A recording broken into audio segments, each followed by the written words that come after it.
Dana Larson has been fighting for the legalization of marijuana in Canada for over 20 years, and his next step in that fight involves overgrowing all of Canada.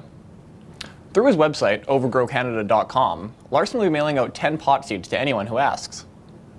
He will also be taking his vision on the road. Larson plans to hit 14 cities across Canada, including Kelowna, where he'll be speaking about the history of cannabis in Canada and explaining how one can go about opening their own pot dispensary.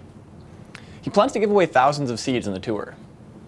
Larson's only condition on the free seeds is that people plant them in an open, noticeable area in an act of civil disobedience. And he doesn't want people just to throw the seeds around. He has careful instruction on his website about how to germinate the seeds, plant them in soil, and transplant them to a public area, preferably one that is not regularly tended to by civic gardeners. He suggests planting them in storefront planters, community gardens, or traffic circles. In late July, a large marijuana plant was discovered growing in a traffic circle on Water Street in Kelowna, just outside of City Hall. He hopes to one day see thousands of people across Canada growing cannabis plants openly in their front yard. None of us here have ever lived in a time when marijuana was legal. This war has gone on for so long, for so many generations, that sometimes it seems normal and it seems as if this is the way that things have always been. But it's not. And we are living in many ways in a nightmare.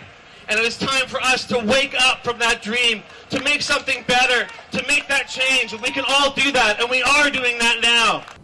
In last year's federal election, Justin Trudeau campaigned on a promise to legalize and regulate the plant, but it still remains illegal to grow and possess in Canada. I'm actually not in favor of decriminalizing cannabis. I'm in favor of legalizing it, tax and regulate. It's one of the only ways to keep it out of the hands of our kids, because the current war on drugs, the current model is not working. We have to use evidence and science to make sure that we're moving forward on that. Larson notes that he can't guarantee those participating in the event won't face legal repercussions, but says by accepting the risks, participants can become part of history by helping end the prohibition of marijuana in Canada. For Castanet News, I'm Nich Johansen.